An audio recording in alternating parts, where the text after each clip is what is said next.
José Montes, bonjour. Bonjour. Vous êtes le président du groupe Segos. Comment la réforme de la formation a impacté vos résultats en 2015? La réforme de la formation nous a impacté en 2015. Et en France, on a perdu 10% des chiffres d'affaires. Et avec deux étapes très différentes. Le premier semestre, où il y avait peut-être plus d'attentisme, et là, on l'a vécu à chaque fois qu'il y a eu une réforme de la formation. Là, on a chuté plus que 10%.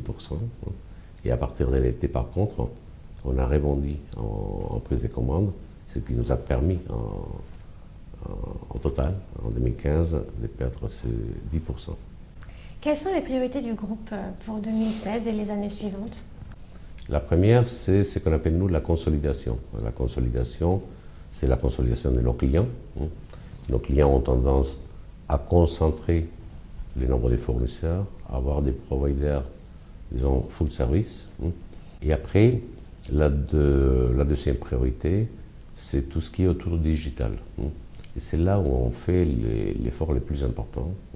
Pour nous, ce n'est pas que fournir des éléments de formation, des contenus de formation sous un format digital, c'est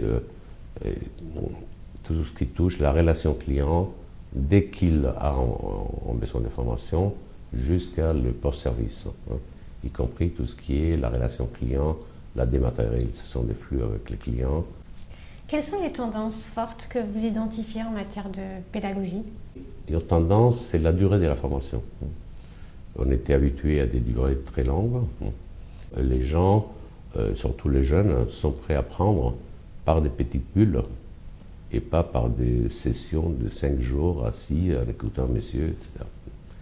Et après, il y a tout ce qui est digital. Soit digital du point de vue de transmission des contenus d'apprentissage, soit une transformation de la partie présentielle avec des outils digitaux. Par exemple, tout ce qui est la classe virtuelle. Est-ce que ça veut dire que les formations présentielles sont vouées à disparaître?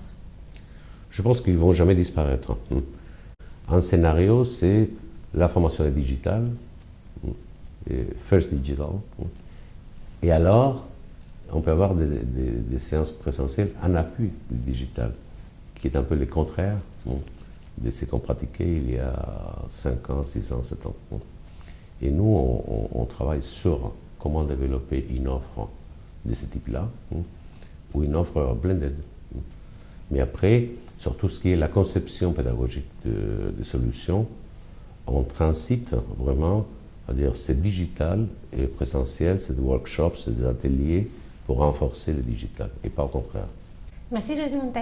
Merci à vous.